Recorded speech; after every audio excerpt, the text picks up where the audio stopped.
소개받은 박정규입니다. 멀리 이곳까지 와주셔서 깊이 감사드립니다. 이곳 강화도는 옛날에 갑곳, 갑비고차라고 불렸습니다. 이것은 근원의 땅이자 부모님의 땅이라는 뜻을 가지고 있습니다. 아까 그리고 참성단을 얘기했는데 참성단은 최초로 인간이 창조된 곳이라는 전설을 가지고 있습니다. 인간의 고향이자 저는 한류의 본 고향을 이 강화도로 생각을 하고 있습니다. 그래서 3년 전에 홍현미 씨가 제 집사람인데 같이 들어오게 되었고 이걸 준비하게 되었습니다.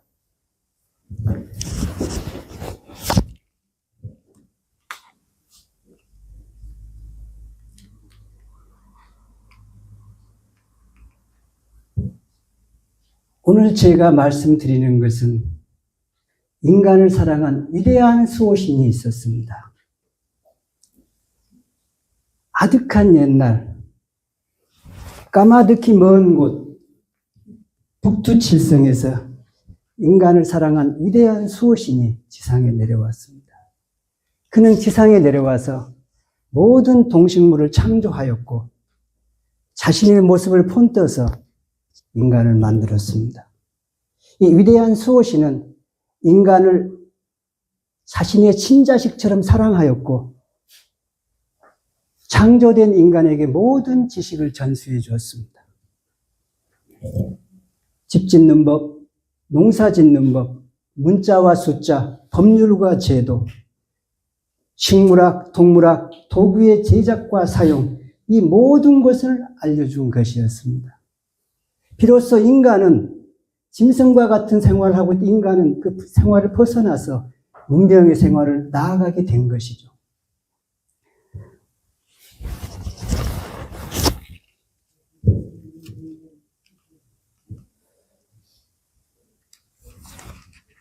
세월이 흘렀습니다. 인간의 탐욕과 폭력성이 극에 달하게 되었죠. 이 탐욕과 폭력성으로 인간이 멸망하게 되었을 때 이 위대한 수호신은 자신의 모든 것을 던져서 인간을 구원했습니다. 이것이 그 유명한 대홍수의 신화입니다. 여기가 그리스인데요. 그리스에는 프로메테우스 신이 한 현명한 인간 데우칼리온에게 홍수를 알려줘서 구원합니다. 중동의 수메르에는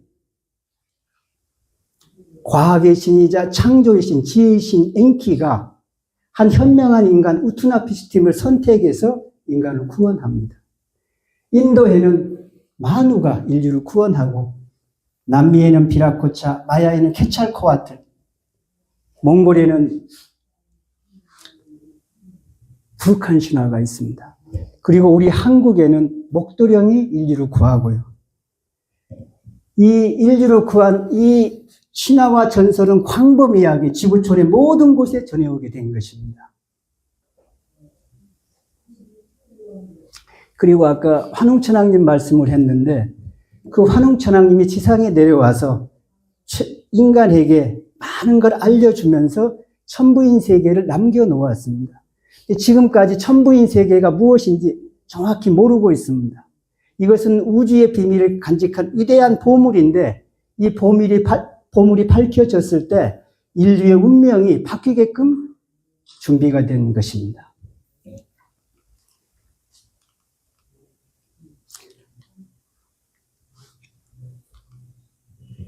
현 상황을 한번 보십시오. 제 생각인데요. 제 생각에 지금은 대홍수 직전과 거의 같다고 생각을 합니다. 인간의 탐욕과 이기심, 폭력성이 극에 도달했으니까요. 우리의 이기심이 어느 정도냐면요. 지구촌에 80억 명이 살고 있는데 가장 부유한 100명이 가지고 있는 부가 가난한 사람 40억 명보다 많다고 합니다. 이렇게 이기적일 수가 없습니다. 그리고 이런 말을 합니다. 자본주의에서 돈은 인체의 피와 같다고 얘기합니다. 그럼 피가 심장에서 나와서 모든 곳에 골고루 돌아야 됩니다. 발끝에도 가고 머리끝도 가고 왼손 오른손 모든 걸 돌아야 되는데 심장에서 나온 피가 90% 이상이 오른쪽 손목에 모여 있는 겁니다. 그러면 다른 데는 썩고 괴사해서 죽어가는 겁니다. 수많은 사람들이 자살을 하고 삶을 포기하고 그런 상태입니다. 거기다 이 극악스러운 사료 폭력성이 지구를 덮고 있습니다. 러시아와 우크라이나 전쟁은 지금 3년째 접어들고 있고 중동 이스라엘 민족의 중동의 갈등은 갈수록 격화되고 있습니다. 그리고 며칠 전에 중국은 대만을 포위 공격하는 훈련을 실시했습니다. 그리고 지금 오늘 뉴스에 나온 건데 북한은 김정은은 12,000명의 군사를 러시아 전쟁에 투입한다고 합니다. 한치 앞을 볼 수가 없는 상황입니다. 과연 이 상황에서 무엇이 우리를 구원할 수 있을까요?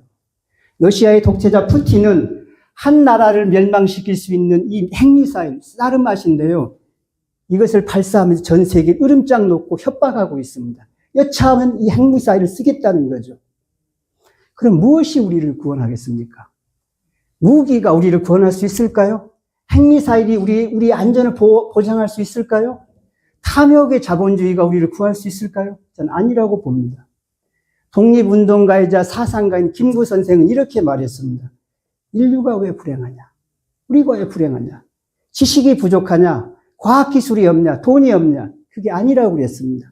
우리가 불행한 것은 인의가 부족하고 자비가 부족하고 사랑이 부족한 문제이다. 다른 게 부족해서 아니다라고 했습니다.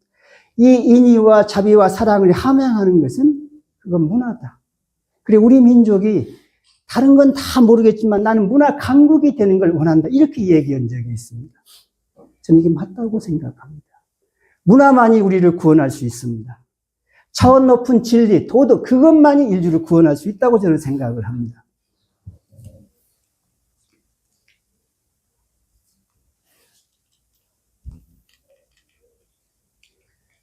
지금 한류가 유행하고 며칠 전에 아주 경사스러운 일이 있었죠. 우리 한국의 자랑스러운 여성 한강이라는 분이 노벨 문학상을 탔는데요.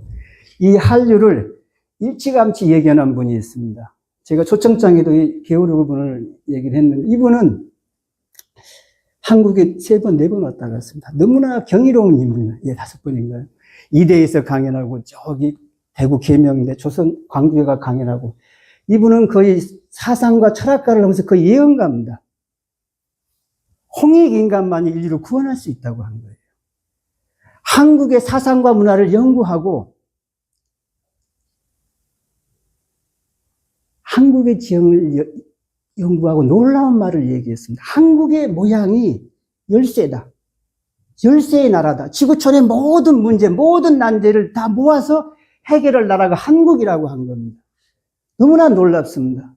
저는 그때 제가 2015년하고 16년에 강연을 2번 했는데 그때 이종진 원장님의 주최로 해서 제가 국회 대회의실에서 강연을 했고 몇 개월 뒤에는 이제 홍인 가수님 주최해서 제가 강연을 한 적이 있는데 그때도 이분을 얘기했습니다.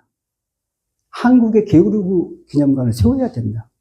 우리 스스로 홍익인간 인류를 구한다. 우리가 열쇠의 나라다. 우리가 사다리의 민족이다. 사다리의 민족이 하늘과 땅을 연결하는 그 민족이라는 거예요. 그러니까 배꼽이라는 얘기죠, 배꼽.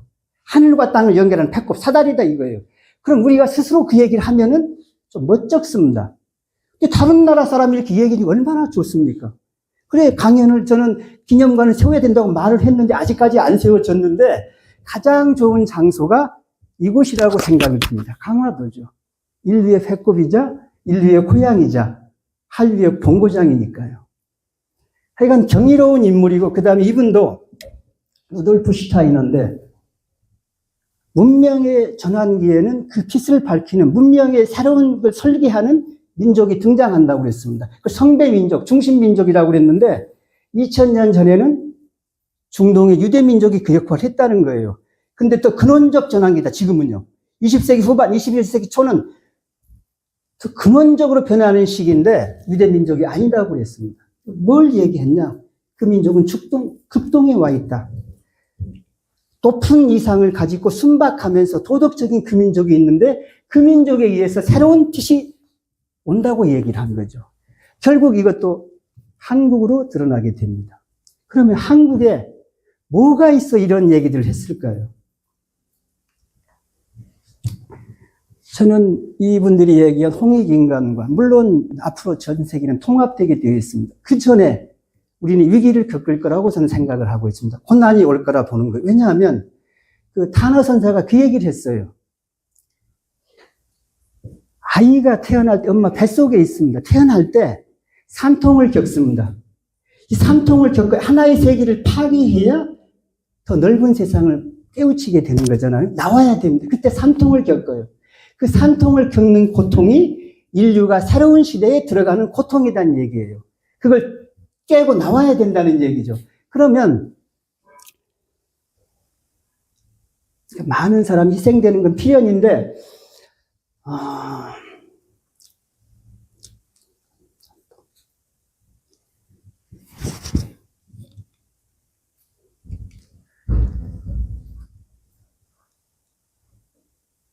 전 세계는 통합이 필연인데요.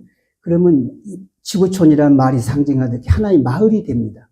마을이 되면 지구어가 필요해요. 그러면 세계 언어학자들과 수학자들이 모여서 세계어를 만들게 될 겁니다. 그때 훈민정음, 한글이 중추적인 역할을 하게 될 것입니다. 왜요? 모든 소리를 다 표현할 수 있으니까요. 너무나 합리적이고 인터넷 시대에 너무나 잘 맞기 때문에 그렇습니다. 그리고 언어학자들은 감동을 해요. 문자의 기적이다. 사치다. 어떻게 이런 문자가 가능하냐. 대지를 쓴 펄벙 여사도 그 얘기를 했어요. 한글은 경이로운 문자다 하고 인터넷 시대에 가장 잘 맞는 글자가 한글이라고 밝혀지고 있습니다. 그 다음에요. 지구촌이 통합될 때 세계 정부는 등장해야 됩니다. 나와야 됩니다. 왜? 지금 인류의 상황은 뇌가 없는 상황입니다. 뇌가 등장해야 돼요. 어디에 지구에 뇌가 될 것이냐 이 문제입니다. 지구에 뇌가 등장하지 않으면 인간은 뇌사 상태, 의식불명이 되고 우리는 죽게 될 겁니다. 지금 이 위기는 지구에 뇌가 등장하는 과정이고 그 뇌가 등장해야만이 세계의 등불이 등장해야만이 우리는 새로운 시대를 맞이하게 될 것입니다. 그리고 그러면 한류, 홍익인간, 한글의 배후에 저는 이 천부경이 놓여 있다고 생각을 합니다. 이 천부경이 위대한 힘이 지금 발현되고 있는 과정입니다. 이것이 무엇이냐? 지금 많은 우리나라의 학자, 연구가들이 천부경을 연구하고 발표를 합니다. 인터넷에 보면 수많은 일반인들도 이걸 연구 발표하고 있거든요. 천부경을 연구해서 본뜻을 밝히게 되면요. 저는 세 가지가 드러나야 된다고 생각을 합니다. 첫 번째는요. 이 경은 말씀입니다. 말씀. 뭐에 대한 말씀이냐? 천부에 대한 말씀이에요. 그러면 천부경을 맑게 풀이하고 밝혔다면은 천부가 무엇인지를 얘기할 수 있어야 됩니다. 두 번째는요. 천부는 말 그대로 하늘에 있는 부모님의 말씀이에요. 그러니까 인류의 부모님이 있는데 그들이 우리를 위해서 말씀을 남겨놓은 것입니다. 부모님을 밝혀야 됩니다. 세 번째는요. 위기에 처한 인류에게 구원의 방안이 돼야 됩니다. 이 세 가지가 명백히 드러났을 때 그 풀이는 저는 맞다고 볼 수 있다고 생각합니다. 만약에 어떤 연구가가, 어떤 저자가 천부경 연구를 했는데 이 세 가지가 드러나지 않으면 그 연구는 미완성이 아닐까 이렇게 생각을 합니다. 그러면요. 제가 몇 가지만 말씀을 드리겠습니다. 이 천부경은 사실 여기 앉아 계시는 선생님들도 듣고 보면은 그래 당연한 얘기야. 나도 알고 있는 얘기 그렇게 말씀들 하실 겁니다. 딱 하나만 좀 특이한 구절이 있는데 이 무진본이라는 구절은 아마 들으시면 좀 놀랄 그런 나머지는 다 아시는 구절입니다. 유전자 모르는 분 없지 않습니까? 이걸 어떻게 나눠야 되냐면 일시무실로 되고요. 일종 무종일이 됩니다. 석삼극 무진본이다.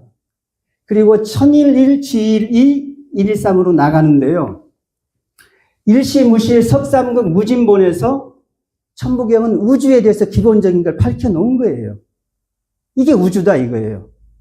그런데 그러면 천이 첫 번째인데요. 천일일, 지가 두 번째고 인이 세 번째인데 천부경은 이 천의 부호를 설명한 경전인데 이 천이 바로 뭐냐면요. 이 파란 하늘도 천이 아니고 노을이 지는 푸른 하늘도 천이 아닙니다. 천이 뭐냐?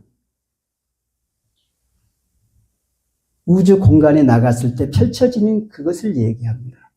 3일신고가 있는데 사실은 3일신고가 돼야 됩니다. 3에 대해서 일시인이 알려준 거예요. 3이 뭐냐? 천지인입니다. 천과 지와 인을 알려줬는데 천에 대해서 이렇게 얘기하죠. 무형질, 무단해, 무상하사방, 허허공공, 무부재, 무불영. 그러니까 모든 곳에 있고 볼 수도 없고 만질 수도 없고 느낄 수도 없고 모든 곳에 스며 있고 있지 아니한 곳이 없는 것이 천이다 이거예요. 그게 뭡니까? 공간입니다. 공간, 우주 공간. 그게 천이다 이거예요. 그럼 우리는 천을 볼 수가 없죠. 어디 나가 천을 볼 수 있냐면 우주에 나갔을 때 천을 볼 수 있습니다. 우주 비행사들이 지구 밖에 나갔을 때 그 천을 볼 수 있는 거예요. 영원한 침묵과 무한한 공간, 그걸 압도되는 거죠. 충격을 받습니다. 저게 천이구나 하고요. 그러면 천지인인데 이 천이 우주를 대표하는 첫째입니다. 그래서 이 천부는 우주를 상징하는 게 되는 거예요. 상징하는 거. 그걸 알아야만이 풀 수 있게 되어 있습니다. 천부경을요. 일시무시는요, 이게 만물인데, 일이 13번 들어가보면 그런 얘기가 있는데요. 만물은 비롯하나 시작이 없는 만물. 영원을 얘기하고 있습니다. 영원. 일종무종일가 대꾸입니다. 여기서 핵심을 뽑아내면 무시가 있고, 이 무종이 있습니다. 무시무종. 시작도 없고 끝도 없다는 얘기예요. 영원하다는 얘기죠. 이게 뭔 얘기냐면요. 어머니가 딸을 낳고 딸이 손녀딸을 낳습니다. 손녀딸이 또 다른 딸을 낳아요. 계속 이게 이어지는 겁니다. 영원한 시간 이전에도 그랬고 무한한 시간이 흘려도 어머니가 딸 낳고 딸이 손녀딸 이게 이어진다는 겁니다. 우주 저 먼 곳 안드로메다를 가도 마찬가지라는 거예요. 하늘이 있고 땅이 있고 어머니가 있고 딸을 낳고 이거라는 겁니다. 성경에 그만도 있죠. 하늘 아래 새로운 것이 없다. 그럼 하늘 위에는 새로운 것이 있을까요? 마찬가지라는 얘기입니다. 어디에도 새로운 것은 없습니다. 불경에 그 얘기를 간단히 표현했죠. 여여, 진여라고. 이 모습이 진실의 참된 모습이라는 걸 보여주고 있습니다. 그리고요, 그 다음에 여기도 중요한 구절이 천부경을 여기 보면 대삼합 6, 가운데 6이 들어있는데요. 왼쪽에는 합이 있습니다. 오른쪽에는 생이 있고요. 이것은 선천과 후천을 얘기하고 있습니다. 사람의 입은요, 이거 합자를 팔자풀이하면 사람의 입이 하나라는 표현이 되는데 이건 시체가 그렇습니다. 사람의 입은 말도 하고 음식도 먹고 노래도 부릅니다. 조금 전에 노래를 부르셨죠? 노래도 부릅니다. 근데 사람의 입이 하나인 것은 시체만이 그렇죠. 오른쪽에 생이 있습니다. 이건 다시 태어나는 생을 의미하는 거죠.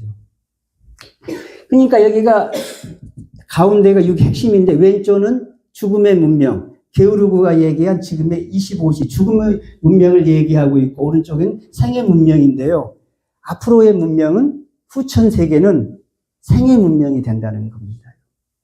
그리고 여기에 운삼사 성환오칠이 있는데요. 이건 DNA를 얘기하고 있습니다. 생명의 가장 기본적인 설계도. 그 다음에 여기 중요한 구절이 하나 또 있는데 인중천지일이 있는데 인중천지일, 사람이 천지 중에 으뜸이라는 구절이 있습니다. 이런 것이 핵심적인 구절이고요. 그래서 이제 제가 다시 한번 핵심을 요약하면 이렇게 됩니다. 천부가 바로 무엇이냐? 그것이 우주와 같은 상징입니다. 문양입니다. 키움인데 그게 바로 궁궁의룰입니다. 궁궁의룰이에요. 우리나라에 전해오는 모든 예언서의 핵심은 딱 두 가지입니다. 하나는 뭐냐면 대혼란이 다가오고 그때 정조령이 나온다. 두 번째는 궁궁의룰을 알아라는 두 가지가 핵심입니다. 궁궁의룰이 바로 천부입니다. 천부를 아는 자가 천부경을 바르게 풀 수 있다는 얘기가 되는 거죠. 그 다음에 이 부모님, 인류의 부모님이 있는데 세 가지로 요약할 수 있습니다. 신이 있고요, 진화론이 있고 프랙탈 부모. 우리와 같이 피와 살을 가진 부모님이 있는 거죠. 세 번째는 약속이다. 이 줄탁동시를 얘기하고 있습니다. 신자를 한번 보십시오. 이게 1917년 포르투갈 파티마에 성모가 출연합니다. 이 부인은 사실상 자신을 로자리오 부인이라고 했는데 세상 사람들에게는 성모 마리아 출연으로 알려져 있습니다. 근데 특이한 건요, 다른 사람들은 와서 이 성모 마리아를 볼 수가 없어요. 나무 위에 빛이 이렇게 가득, 빛이 휘쌓이고 그 빛을 보는데 이 세 명의 아이들은 이 로자리오 부인과 대화를 하고 목소리를 들을 수 있는데 다른 사람은 볼 수가 없었습니다. 그러니까 우리는 모르는 고도의 과학기술을 보여주고 있는 거죠. 그리고 이 신자를 보면요. 보십시오. 왼쪽에는 보일신입니다. 이게요. 하늘에서 내려온 빛나는 물체를 형상화했다고 볼 수가 있죠. 그 다음에 오른쪽에 별신인데요. 이것은 갑에다가 위에가 뿔이 나 있어요. 그럼 갑이 뭘까요? 천간의 갑을 병정 무기 경신 임계 첫째가 갑이고요. 지지 12개 중에서도 이 첫 번째가 갑입니다. 모든 게요. 갑이 뭐라고 보십니까? 인중천지입니다. 인간이 천지간의 으뜸인 것이죠. 그러면 이 갑은 바로 뭘 표시했냐면은 제가 보기에 사람 얼굴입니다. 신이란 글자는 중대한 진실을 내포하고 있습니다. 모든 사람들이 알고자 하는 신의 신비, 신의 비밀이 신자에 들어있는 거죠. 바로 뭐냐? 빛나는 물체를 타고 내려온 머리에 뿔 달린 사람이 신의 정체인 것입니다.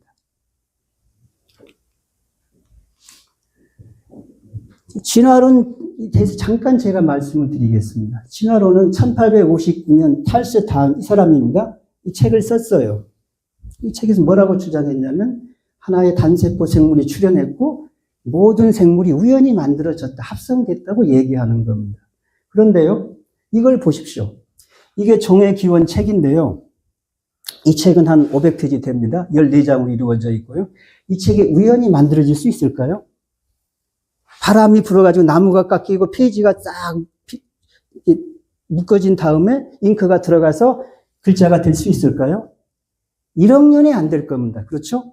과학자들은 지구 역사를 45억 년이라고 합니다. 그러면 45억 년을 주면은 이 책이 우연히 만들어질 수 있을까요? 불가능합니다. 1조 년? 영원의 시간이 흘러도 이건 우연히 만들어지지 않습니다. 그럼 보십시오. 이 다윈이 쓴 책의 정보량과 복잡도와 이 다윈에 들어있는 정보량을 비교해 보자고요. 이 책에 들어있는 정보량은 1메가바이트가 안 될 겁니다. 이게 몇십 킬로바이트가 다예요. 그리고 이 다윈에 들어있는 정보량은 상상을 초월합니다. 이 정보량이 반딧불이라면 이 사람에 들어있는 정보량은 태양보다 더 큽니다. 이 정보량이 물방울 한 방울이라면 사람에 들어있는 정보량은 태양보다 더 넓습니다. 헤아릴 수가 없어요. 그럼 생각해 보십시오. 이 단순한 책은 지적인 존재가 의도를 가지고 쓴 게 맞는데 이 복잡한 생물체가 우연히 만들어진다는 얘기는 자체 모순을 일으키고 있는 겁니다. 성립이 안 되는 겁니다. 또 한두 가지만 더, 이 사람은요, 이 종의 기원의 핵심이 세 가지인데요. 이 변이를 수반한 유전에 새로운 종이 출현한다고 했는데 이 다윈 책을 보면 2장, 3장이 이렇게 되어 있습니다. 자연 상태에서의 변이 2장이고 3장이 사육 재배에서의 변이라고 되어 있는데 거기 이렇게 나옵니다. 유전에 관한 법칙은 알려져 있지 않고 나도 모른다. 그래 놓고는 진화했다고 얘기를 한 거예요. 그러면 유전의 법칙을 최초로 발견한 사람이 누구죠? 그레고리 멘델입니다. 바로 이 사람입니다. 이 사람. 이 사람이에요. 이 사람. 이 사람이 1859년 종의 기원이 나왔고 65년도에 유전 법칙을 밝혀요. 그 유전학의 아버지가 이 사람인 거예요. 만약에 다윈이 진화론이 진실이라면 유전학의 아버지는 다윈이 돼야 됩니다. 왜? 유전에 대해서 얘기했으니까. 아무것도 모르고 얘기한 거예요. 이 사람이 유전학의 아버지입니다. 근데 이 멘델은 그런 얘기 한 적 없어요. 이 조그만한 변이, 그러니까 그 우열의 법칙인데 이 변이가 항구적으로 변해서 전혀 다른 종이 된다는 걸 정당화시키는 것은 없다라고 딱 얘기해놔요. 진화가 안 된다는 얘기를 한 겁니다. 정확히 아는 사람은. 이 사람은 파스텔인데요. 인류 역사상 저는 이 파스텔보다 생명을 많이 구한 사람 없다고 생각합니다. 전염병으로 다 죽어가는 거예요. 패스트 그냥 3분의 1이 죽었잖아요. 콜레라 다 죽어갑니다. 그냥 다 도망갈 수밖에 없어요. 왜? 갑자기 죽어나가니까요. 공포입니다. 공포. 생각해 보십시오. 만약에 우리가 갑자기 사람 팍팍팍 죽어가면은 누구나 도망가기 마련입니다. 어쩔 수가 없어요, 그거. 근데 미생물을 연구해서 이 사람들이 살게끔 만든 사람이 파스텔입니다. 또 손시선이라고 하는 사람이 있죠. 그 사람이 제미엘 바이스죠. 이 두 사람이 인류를 생명을 구한 걸 어마어마하다고 저는 생각을 합니다. 우리가 알고 있는 뭐 아인슈타인 천재의 아이콘으로 이렇게 알고 있는데 훨씬 우리한테 혜택을 준 분은 바로 이런 파스텔르가 아닌가 이렇게 생각을 합니다. 그런데요, 이 사람이 1862년도에 자연 발생성 비판을 냈는데 과거의 사람들이 뭘 믿었냐면 생명이 우연히 만들어진다고 믿었어요. 그게 자연 발생설입니다. 그것을 이제 파스텔르가 정밀하게 실험으로 증명을 해요. 자연 발생은 안 된다라고. 그러니까 이걸 보면 진실을 알 수가 있는 거예요. 생명은 생명에서 온다는 거죠. 우리에게 부모가 있잖아요. 개개인에게 부모가 있습니다. 그러면 인류 전체에도 부모가 있어야 되는 거죠. 한 가지만 더 말씀드리면요. 우리가 그 다큐멘터리를 보면은 야생 상태 보십시오. 거기서 새끼가 태어나면은 어미가 없으면 1시간도 못 견딥니다. 그냥 죽음입니다. 그럼 우주에서요. 이 지구를 생각해 보십시오. 약간만 관점을 넓혀 보시라고요. 그러면 우주가 얼마나 가혹한 조건입니까? 소행성, 운석, 그다음 태양풍 아주 가혹한 조건이에요. 그럼 이 가혹한 조건의 지구 인류가 어떻게 살아있을 수 있냐 이거예요. 조금만 생각을 넓혀 보면은 관점이 달라집니다, 여러분. 요거 한 가지만 더 말씀을 드리는데요. 이 사람이 유명한 크릭이죠. DNA를 최초로 발견했죠. 그 다음에 이 사람도 진화론을 믿었습니다. 신봉했어요. 사람들한테 뭐라고 했냐면 1853년도에 DNA를 발견하고 나서 이렇게 매번 얘기했어요. 우리는 진화했다면 잊지 말아라. 계속 그 얘기를 했습니다. 일반인과 과학자들 간에서 매번 그렇게 얘기를 한 거예요. 근데 이분이 이제 60년대까지 그렇게 얘기하다가 단백질을 연구한 겁니다. 단백질, 이게 이제 적혈구 이제 헤모글로빈인데 이것을 연구해보고 경악하게 됩니다. 단백질은 20가지 아미노산이 정확히 배열돼야 목표하는 단백질이 만들어지거든요. 그런데 이 헤모글로빈은 146개의 아미노산이 정확히 연결되면 이렇게 만들어져요. 하나만 삐끗하면 변이가 되고 기형이 되는데 이것을 계산해 본 겁니다. 그때 이 사람이 그랬죠. 이게 불가능하다고 느끼게 된 겁니다. 그리고 크릭이 그렇죠. 단백질 하나가 우연히 합성되지 않으니까 그는 그때서야 진화론에 문제점이 있다는 걸 깨닫고 이런 제안을 합니다. 생명이 지구에서 스스로 발생한 게 아니라 먼 별에서 왔다라고 제안을 합니다. 놀라운 가설이죠. 고도로 발전한 문명이 있었고 그들이 생명의 씨를 보내서 지구에 우리가 존재하게 됐다. 이렇게 얘기한 적이 있습니다. 그리고 이 인류의 돌보는 위대한 수호신들은 상상할 수 없는 능력을 가지고 있는데 이들이 우리를 지켜주고 보호해 왔습니다. 운석, 소행성 충돌, 시대별로 종교가 사명자들을 보내서 종교를 창시하게 해서 인류를 이끌어 준 거죠. 싸우지 마라, 다투지 마라. 믿음이 중요한 게 아니라 너희들끼리 싸우지 않는 게 중요하다. 그렇게 가르친 거죠. 그리고 몇 명의 예언가들을 보내서 인류를 경고를 준 겁니다. 그렇게 하면 안 된다. 너희들이 그건 낭떠러지 길이다. 그렇게 가면 안 된다. 경고를 해준 겁니다. 그 중에 한두 번만 얘기하겠습니다. 이 노스트라담스인데 이 사람은 모든 세기 수백 편의 시를 썼는데 거기에 미래가 다 들어있었죠. 거기 머리말에 이렇게 나옵니다. 나는 거울이다. 나는 반사체다. 이 능력은 미래를 내다보는 능력은 내 능력이 아니다. 그렇게 얘기하는 겁니다. 나는 먼 별의 전령사다. 지금 사람들은 이 말을 이해 못하겠지만 먼 후손들은 이 말을 알아들을 것이다 얘기했습니다. 사실 500년 전 사람들은 나는 먼 별의 전령사란 말 이해할 수가 없죠. 하지만 우리는 이해할 수 있다고 생각을 합니다. 그리고 이 수백 편의 시 중에 1999년 7월 달에 공포의 앙골모아 태양이 내려오리라. 이때 마르스는 평화의 이름으로 세상을 지배하리라는 구절이 있습니다. 이 구절 가지고 1990년대에 인류 멸망론이 아주 대유행했던 적이 있습니다. 그때에 한 존 호그라는 학자는 수십 년 이상 이걸 연구했던 사람인데 존 호그는 이렇게 얘기했습니다. 그 멸망론은 내가 볼 때 타당하지 않다. 내가 연구한 바에 의하면 인류는 시련과 고통을 겪지만 멸망하지 않는다. 20세기 후반에 전혀 새로운 뭔가가 나타난다. 기존 종교와 다른 뭔가가 나타나고 그것에 의해서 인류는 2025년경에 전혀 새로운 시대에 들어가게 된다. 나는 그것이 뭔지는 모르겠다. 하지만 자기의 연구하면 분명하다고 얘기를 한 적이 있습니다. 게오르그가 누마니아에 있는데 그 누마니아 옆에 세르비아가 있습니다. 그리스 좀 위에인데 동유럽 쪽인데 세르비아의 한 1830년경에 한 가난한 집에 아이가 태어났어요. 미타르 타라빅입니다. 이 아이는 가난해서 학교도 못 갔습니다. 문맹이죠. 특이한 능력을 가지고 있는 거예요. 미래를 보고 막 얘기를 하게 됩니다. 근데 여기 성당에 자이리치라는 신부가 있었는데 이 아이의 말이, 이 사람 말이 심상치 않으니까 받아 적었습니다. 이렇게. 10월 18일에 첫 번째 큰 전쟁이 터진다라고 한 거예요.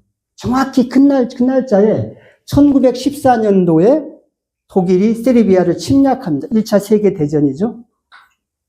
그 뒤에 3년 뒤에 전쟁이 끝난다고 그렇게 끝났습니다. 그러니까 이 고향에서 군대에 간 사람들이 고향에다 물어요.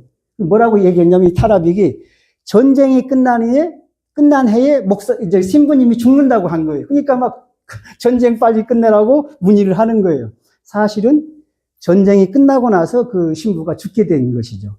첫 번째 전쟁이 끝났습니다. 두 번째 전쟁이 일어나는데 삐뚤어진 십자가를 사용하는 자가 등장한다. 그리고 그를 추종하는 자들의 손끝은 하늘을 향한다고 그랬습니다. 하늘이요. 히틀러와 나치의 등장이죠. 그리고 이제 비행기의 등장, 텔레비전의 등장을 다 예고했어요. 석유 개발 다 얘기했고요. 그건 중요하지 않으니까 우리의 운명에 관계된 것만 말씀을 드리겠습니다. 두 번째 전쟁이 끝나고 짧은 평화와 번영이 온다. 이것은 일시적이고 환영에 불과하다라고 얘기한 거예요. 그 뒤에 세 번째 큰 전쟁이 오는데 이렇게 언급되어 있습니다.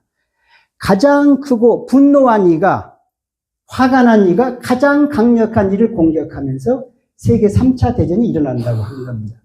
근데 작금의 상황은 그걸 보여주고 있다고 생각합니다. 가장 크고 화난 이는 러시아로 보입니다.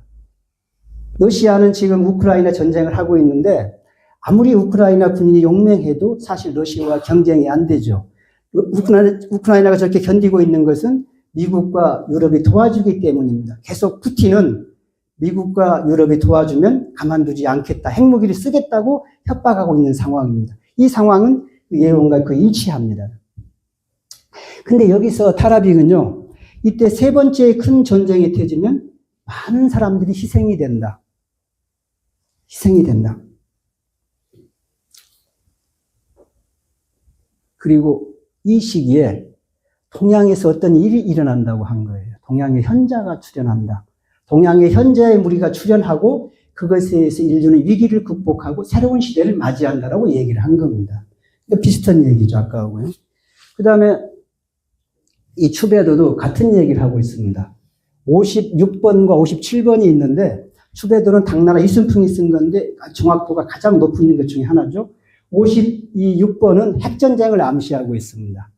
끝없이 깊게 파인 우물바다, 끝없이 피어오르는 연기, 핵무기가 투하되면은 버섯구름 생기고 깊게 파이게 됩니다. 이것을 보여주고 있고요.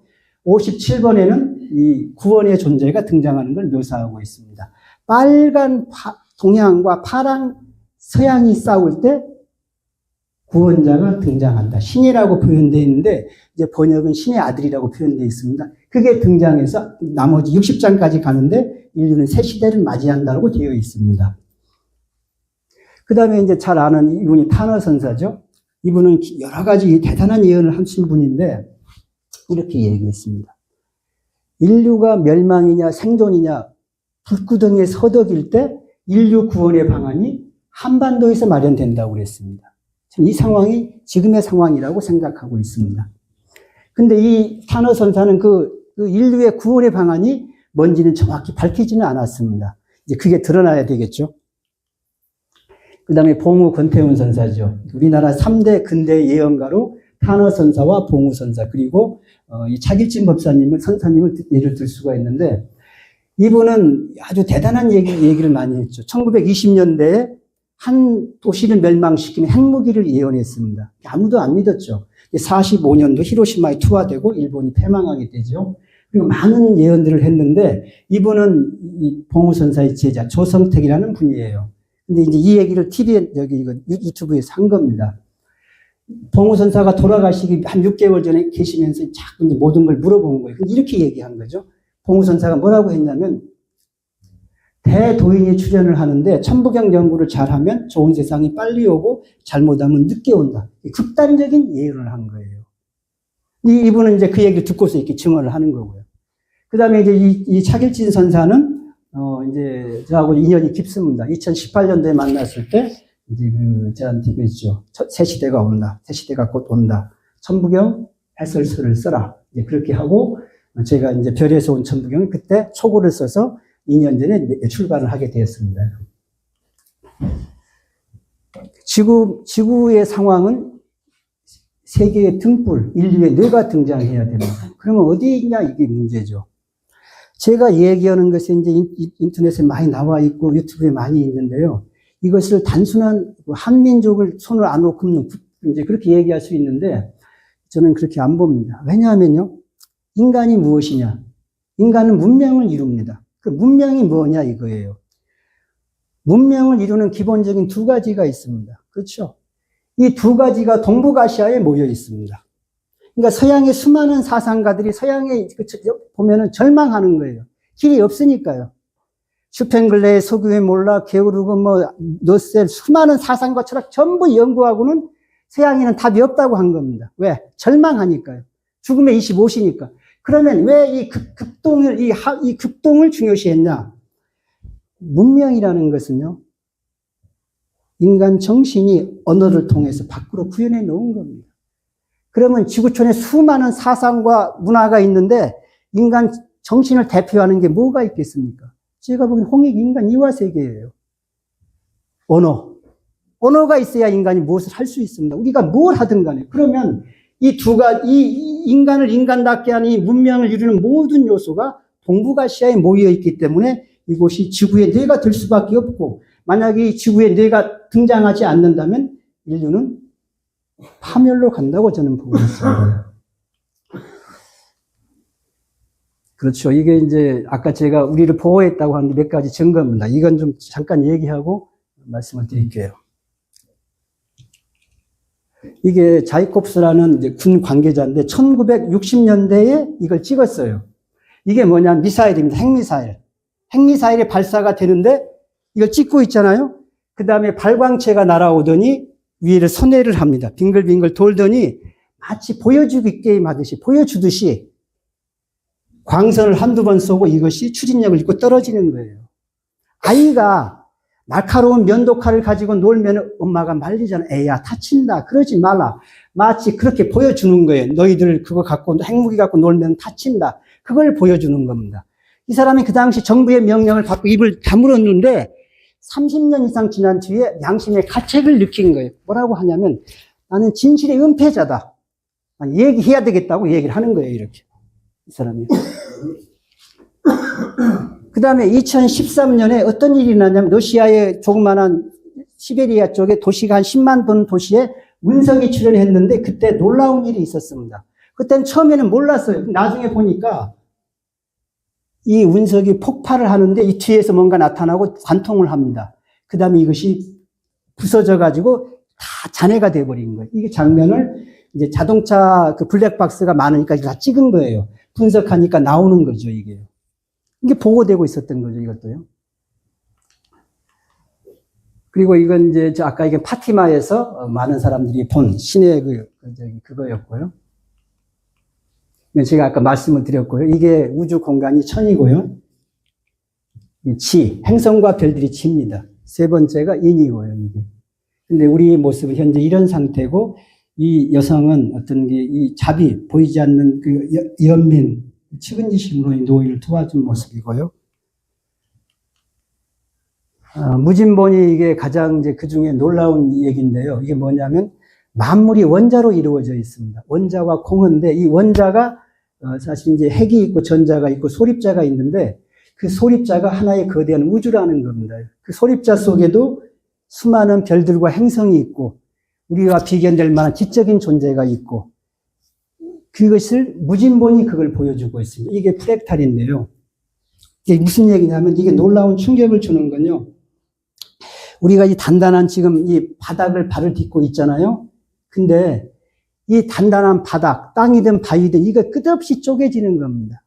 그냥 영원히 쪼개지는 거예요. 밑에 바닥을 닿을 수 없게 영원히 쪼개진다고 한번 생각해 보십시오. 그것이 무진본이 얘기하는 거예요. 무진본. 그냥 영원히 쪼개집니다. 그때의 그 충격 또는 그 아득함, 정신이 혼미할 정도를 보여주고 있는 거죠.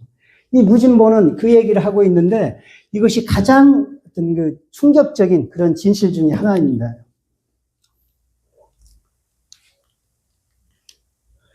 그리고 아까 제가 선천과 후천을 얘기했는데요. 선천은 죽음의 문명입니다. 후천은 생의 문명인데 우리가 앞으로 2, 3년 내에 위기를 겪고 새로운 후천 문명이 시작되면은 가장 큰 화두가 누구를 재생시키냐가 될 겁니다. 누구를 재생시킬 거냐. 이 사람 아마 아실 겁니다. 일본 도쿄에서, 이수연이죠. 취객을 구하다가 죽은 사람인데 저는 이 사람 정도면 재생될 가치가 있다고 생각합니다. 그때 모든 사람들이 누가 재생될 거냐가 가장 큰 난제가 될 겁니다. 어떻게 해야 될까요? 인류에 공헌한 사람을 재생시켜야 되겠죠.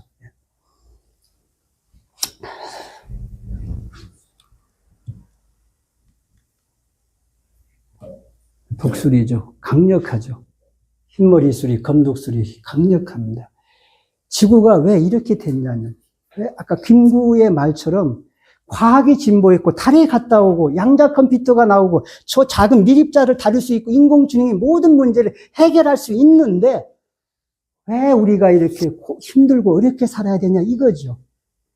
기득권 세력이 독수리 팔톱처럼 모든 걸 풀어쥐고 목줄을 재고 있는 겁니다. 이게 문제인 겁니다. 이게 탐욕, 이기심, 이게 문제인 거예요. 그러면 어디에선가 이 기득권 세력의 족쇄 같은 독수리 발톱을 같은 그것을 끊어야 되는데 어디서 끊을 수 있느냐. 그게 문제입니다. 제가 아까 여러 선생님들 앞에서 홍익인간, 한글, 천부경이 중요하다, 천부삼이 중요하다 말씀을 드렸죠. 하지만 어디까지나 이건 저는 수단이라고 봅니다. 뭐가 중요하겠습니까? 결국은 인중천지일입니다. 모든 건 사람에 달려있죠. 지구촌에 수많은 민족과 나라가 있는데 그 수많은 민족 중에서 한민족처럼 혁명과 의거와 항쟁을 만든 나라가 없습니다. 저는 이게 희망이라고 생각합니다. 이 일촉즉발 하루 앞을 내다볼 수 없는 상황, 언제든 핵전쟁이 터질 수 있습니다. 푸틴이 여차하면은 핵무기 쓴다고 협박을 하고 있어요. 북한 김정은 지금 군대 보내고 있고 중동 지방 그렇게 갈등이 격화되고 있습니다.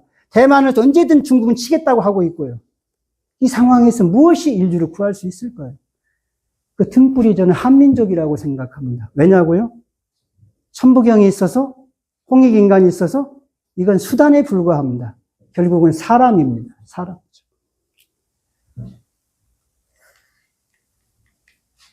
지금 인터넷에 보면요. 전부 다 한국 얘기하고 있어요. 극동의 한 나라가 인류를 구원한다. 한국의 영원한 도시가 만들어진다. 한국이 후천 세계의 새로운 문명을 중심으로 이게 수없이 많습니다. 사상가와 철학자만 얘기한 게 수많은 예언들이 있는데 왜 이런 예언이 존재하냐 이거죠. 그건 한민족의 민족성이 온 것이고 아까 홍현미 씨가 환웅천왕님을 얘기했는데 바로 이 환웅천왕님이 인류를 위해서 모든 것을 던지신 분이에요. 저는 이분을 생각하면은 이제 강화도에서 서울을 갈 때 1시간 내내 웁니다.